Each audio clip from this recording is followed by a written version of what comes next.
Hey everyone, welcome to Indie Film Grit, a podcast about indie films and indie filmmakers. I am your host, Timothy Patrick, but you can call me Tim.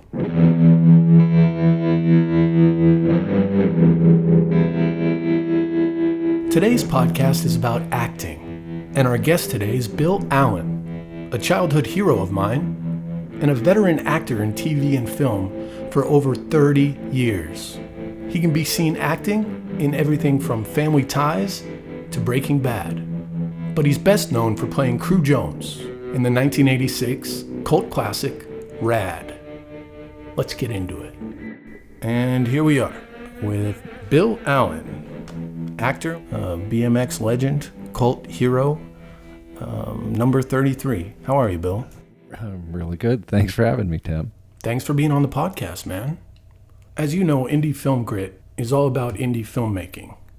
And even though you've spent most of your career acting in big budget productions, I thought it'd be insightful for young actors and indie filmmakers out there to hear your story, learn about the business and Hollywood in general. Well, I have certainly done my share of indie films and will continue to do so. I'm certain that's a large part of the industry, and it's not going anywhere. So actually, it's my favorite part of the industry in a lot of ways because you're working mostly with people who are passionate about what they're doing. When you're talking independent film, you're talking in the $5 million or probably $1 million and under range. And if you're working on that scale, you're going to be running to people who are passionate about what they're doing, why they're doing it, know why they're there on that set, and are often supporting their friends or sometimes family members and making this collective dream happen. So it's much more obviously a grassroots project when it's happening at that level, and you can kind of feel the passion and hopefully that bleeds over to in front of the camera. You recently acted in an indie film called Heroes of Dirt. Can you tell us about that?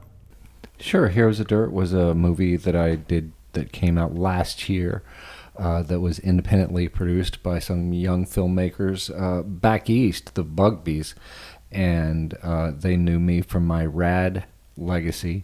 And so they dreamed up this BMX movie and got it self-financed, and it took them years to conceive it, shoot it, and get it out. But get it out they did, and it was released in theaters and dozens of theaters nationwide, and it's on video now. So it can be done on a very small level, and if you keep it small and are able to find your audience, you can keep going. What inspired you to be an actor? Was it a film you saw? Growing up in Texas, I was lucky enough to live near a really amazing revival cinema, the Granada Theater, and so kind of above and beyond what you'd saw at the local cinemaplex, we would go down and see these independent, a lot of foreign films, a lot of classic movies that weren't on the normal circuit. You would go see whatever they were, Freaks from the 30s or King of Hearts from the 70s or these Altman films that were very obscure and really important. I mean, that was really... So a true art house theater. Yeah, it was special. Still is. I think it's a live theater now, but it was my college training course basically as a kid growing up watching these films, not having any idea that this is kind of where my life was leading. Looking back on it, it seems inevitable. And I was able to start working in film a couple of years later, and that was just by happenstance, but the door opened, and then I just kind of kicked it open and waltzed through. Now, I've read your book. It's fantastic. It's called My RAD Career. Correct. At myradcareer.com. It talks about you know, you coming up in the industry in the 80s and your buddies at the time. Mm-hmm. And there's a lot of good stories in there. Thanks. A lot Yeah. of stories that maybe I shouldn't have put in there, but I wanted to write a good book, so I kind of... Well, are there some that you haven't put in there? Yeah, there are a couple that come to mind that I went, oh yeah, I should have put that in there. One of my favorite is it was late 80s, and I got a script called The Platoon, and it was by a young Oliver Stone who had only directed a movie called The Hand. I think it was The Hand. It was a horror film with Michael Caine, My Bloody Hand. And so anyway, I went and met him at the Westwood Marquee, and unbeknownst to him, I had read the script of The Platoon, and I wasn't supposed to, so I was supposed to go in there and play dumb like I had not read the script. And we sit down over the coffee, and he's like, well, let's read some of the script. And so he just picks up a script and he starts reading, but he doesn't hand me one. Right. He just starts reading, and I'm not sure what to do because I wasn't supposed to have read the script, and he hasn't handed me one, so I just kind of start playing off what I'd remembered from reading the night before and what he was throwing me. And a page or two into it, he's like, it's your line. And I'm like, you didn't give me a script. And he's like, how'd you do that? I'm like, I was just kind of going off what you said. And he just, wait a second. And he goes into the other room and literally calls my manager. You know, this kid's amazing, whatever they said. It was just like the phone call you want a filmmaker to give your manager. Right. And so it was only, you know, a couple weeks later that the producer, Dino De Laurentiis, pulled out of producing the movie. And so it went away. He went on to do Salvador and then got back to Platoon. And by the time he was casting Platoon again, he cast a young Charlie Sheen, mostly because of who his dad was. Charlie Sheen was a nobody at the time, but his dad had been in Apocalypse Now. I mean, God bless him, but there are times where I look at Charlie Sheen on Dr. Drew and go, well, that could have been me, man. That, you know, maybe I was I was disappointed at the time, as I was with my other experience with Oliver Stone, but you go, well, things happen for a reason. At least you've learned something from the experience, I hope. Yeah. Well, that's a good way of going through life, I think. You touched on it a little bit with the old movie house, but what kind of official training did you have to become an actor? Well, I kind of got on the job training. I was cast in my first movie at age 19. I got the lead role in this jockey movie. So we went and shot it on location in Kentucky with a nice large budget. It was a 6-month shoot, and my supporting players were people like Tab Hunter, who had been in 100 movies, and Juanita Moore, who had been in that many at least, and Jose Ferrer, who had won a half a dozen Tonys and an Oscar for Best Actor. So I was supported by these amazing players, and then a young George Clooney came down to be a part of the show because his cousins and his uncle Jose, they were on the shoot also. So that was both mine and George's entree into show business. Unfortunately, I had to learn on the set how to act in front of a camera, and you want to learn before you get on a set. So you were shooting the film for 6 months, and then it never came out. Yeah, Never got finished. It was god awful, and I probably saw it 2 years later, maybe 3 years later. The director still tried to make a go of it, and it nearly scared me out of the business. It was so awful. It was so god awful. But, well, you kind of dodged a bullet there. I mean, you in one sense, you got acting training on the job, and nobody saw it. That's correct. Yeah. Absolutely. It was just a blessing on so many levels. Got me my SAG card, got me some money to get me out here. But in the interim, the great Adam Rourke, who played my father in that movie, is a very beloved character actor in the 60s and 70s, moved to Dallas, where I was raised, and he started a film acting class. And that's where we met a young Lou Diamond Phillips, who was straight out of the local college there. LDP. Yeah. Big hulking Lou showed up, and we're like, where did this guy come from? Because he's Lou. Big hulking, just funny and talented, and it was largely because of that school and that experience that we became film actors, and we actually ended up teaching film acting at AFI. For some seasons out here. Cool. Yeah, it's prestigious, and and it produces the best of the best, and so I did RAD in '86, and then Lou got discovered on a national hunt for La Bamba, and that came out the next year, and our friend Miguel was in RoboCop right around that same time, and then Brandon started catching wind, and then it's like all these people started really kind of taking off at the same time, and I mean, why not? We were in Los Angeles, all kind of pursuing this. Well, that's what you want to happen, is it to work out on a certain level, And I've been lucky enough to work with some, people you may have heard of, like George Clooney, I mentioned earlier, this knucklehead Brad Pitt, I became friends with for a time, or the great Brandon Bruce Lee, who was my dear friend until his passing in '93. Now, he's a big part of the book. I mean, he's part of the emotional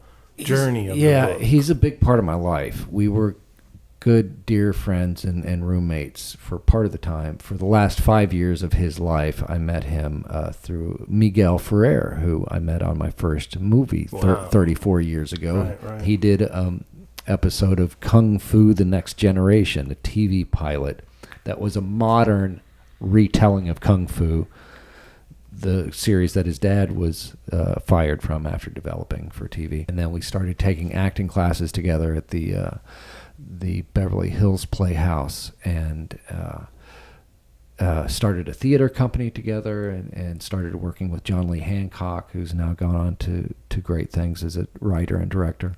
And so we were hanging around like Brad and young George, like a serious group of young artists in the 80s. In around Hollywood, hanging out at Lou Diamond's house. To me, that's the entourage they should have made.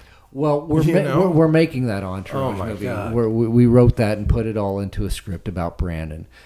Lou Diamond helped write it, and he kind of put the Hollywood spin on it, because that's what was happening at the time. And that's, some of the people we were hanging out with and more.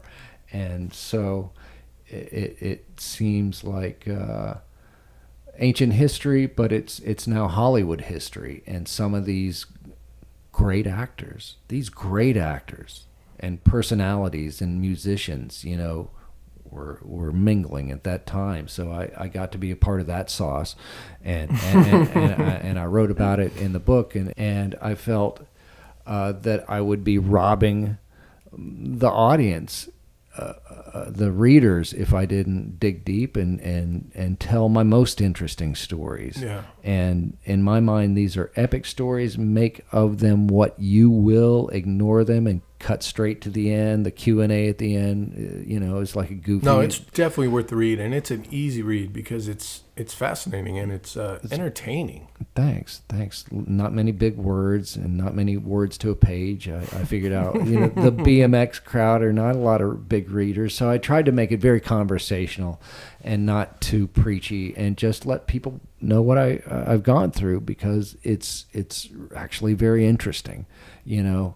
I've had the back seat and sometimes front seat to historic occasions, and so why not talk about the night Lou Diamond Phillips became a star at the Palace Theater, where the greatest musicians of our day and past stars all showed up. I mean, this was a night that happened, and I got a front seat to it.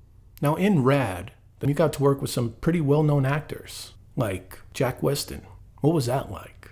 It was great. I grew up in the era of Twilight Zone, the old Rod Serling TV show that he was on many episodes of, as he did hundreds of episodic television shows and just countless movies that I can remember growing up. And then you're acting opposite him and he's bringing the heat just like he always has. So it's always somewhat startling when you get to work with somebody who you've admired, and then when they actually rise to your expectation or rise to their ability.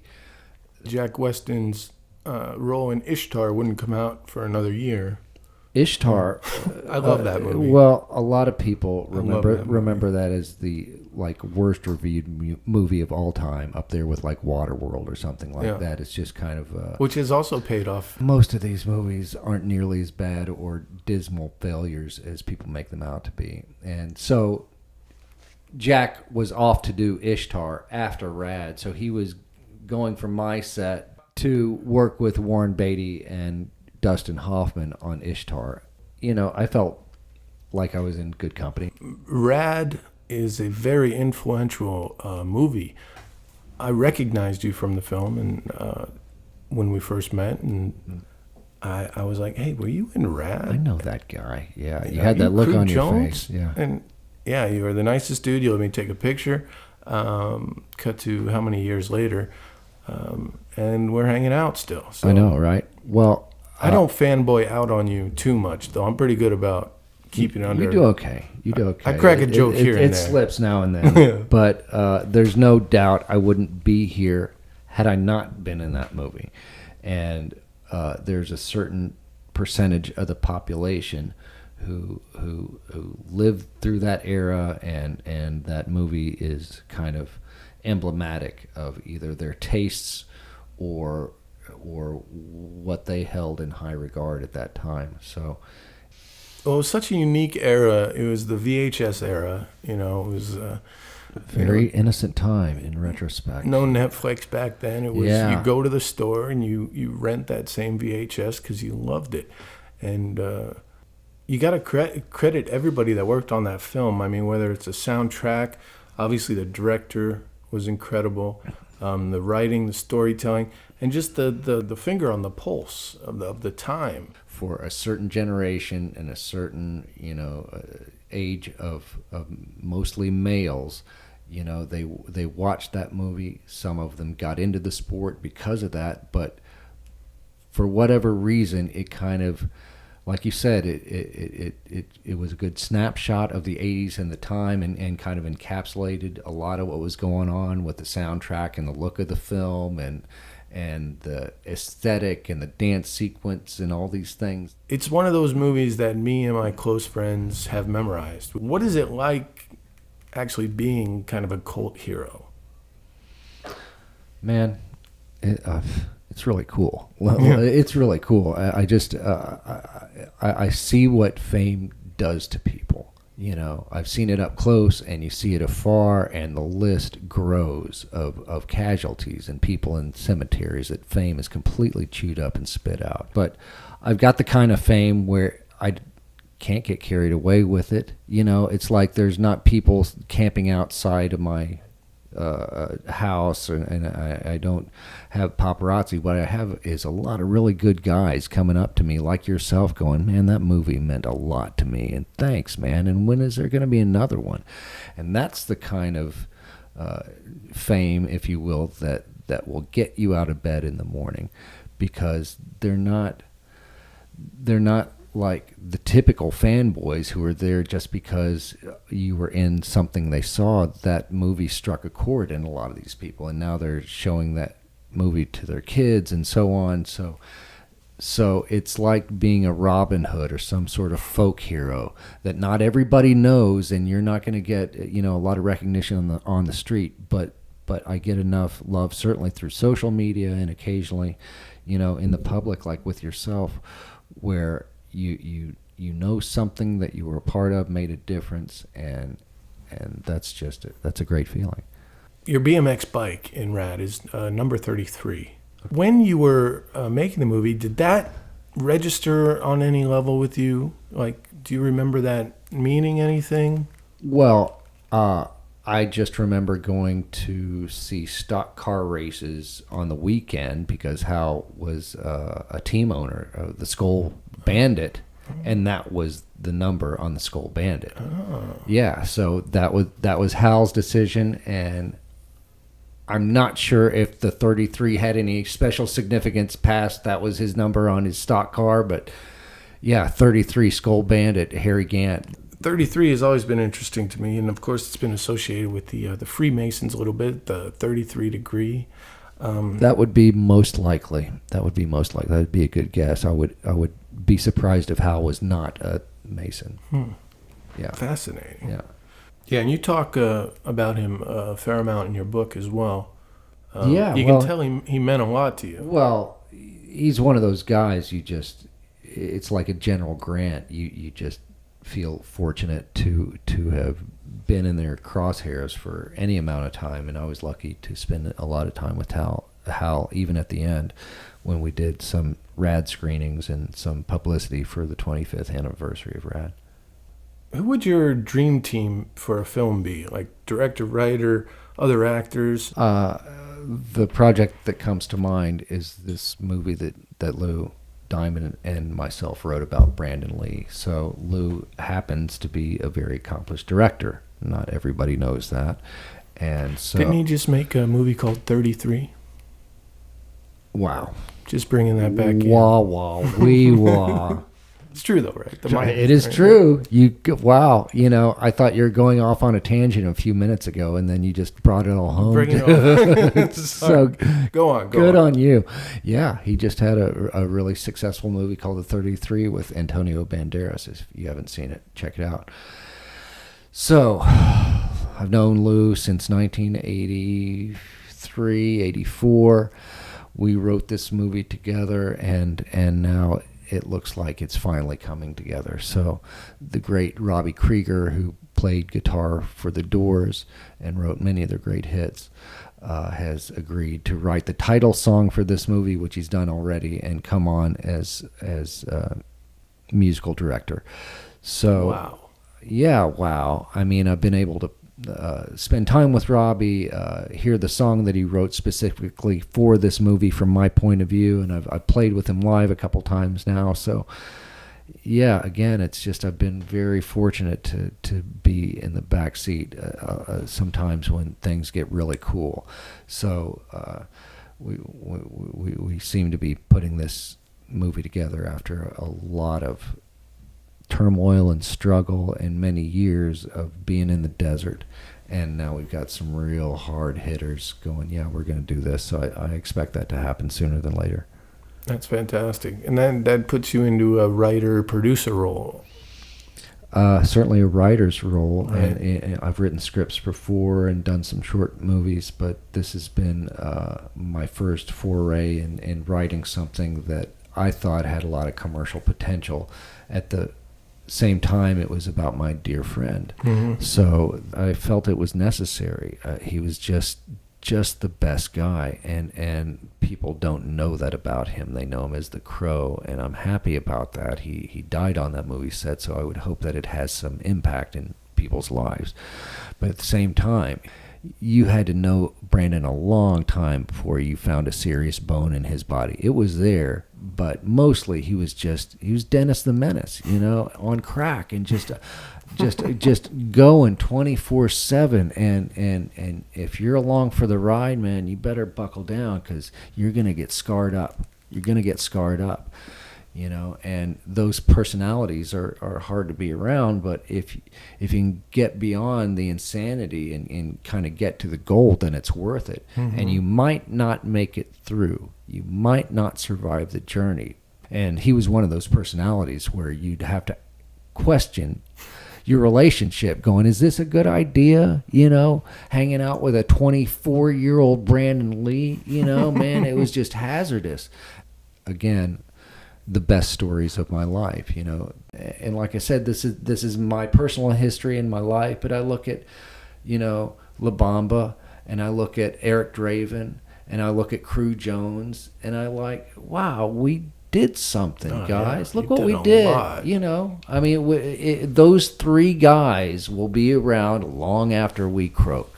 Right. And all these other things I hope will stand the test of time also. Definitely. I got to work with Breaking Bad's Bryan Cranston on Breaking Bad, and Tosh Point oh, and you get to do these things, and sometimes you're there at the right time, but right. you well, Tosh is cool because he's somewhat of a modern champion of RAD. He's big time. Somewhat visible out there in the comedy world. He's done a lot to really kind of introduce myself and the RAD legacy to a whole new audience. He's the biggest thing on Comedy Central and has had me on, 3 times, I think, and has referenced me on the show enough to where people think we're actually buddies, where, in my mind we are, but in fact, I only see him when I am lucky enough to do the show. Do you have any advice for the people out there that want to go into acting as a career? Well, I guess number one is figure out exactly what you want to do. As far as, do you want to be in a sitcom? Do you want to be in a TV show on HBO? Do you want to be a film actor, which is that big of a slice, a tiny slice of the acting pie, let's say.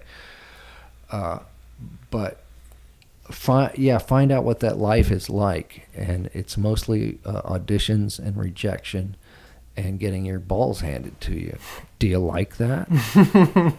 I don't know anybody that does. Yeah. And a lot of people it'll just take right out. But that's part of the game almost at every level. Do some plays, do some YouTube videos, write your own stuff, take some comedy classes, just find out if you like the life. I kind of fell in love with the life before I ever got a job. I never thought I could get a job, but I love the camaraderie. I love playing grab ass with my theatrical buddies. Like a carny. It's exactly like a carny, and I saw a cry of players about a young William Shakespeare when my brother was in a high school drama class, and I went, ding, ding, ding, this is what I want for my life. Mm-hmm. Hang out with my buddies, go from town to town, and just be gypsies, and I've gotten to experience that with a rock and roll band, so I got to experience that with Lou Diamond. We went on a tour bus and toured the Pipe Fitters. The Pipe Fitters. Yeah, we were a thing for a number of years in my life and toured internationally. So I got to experience that gypsy lifestyle and the rock and roll lifestyle, and fun things, Tim. I've gotten to do some fun things, and that's high on the list.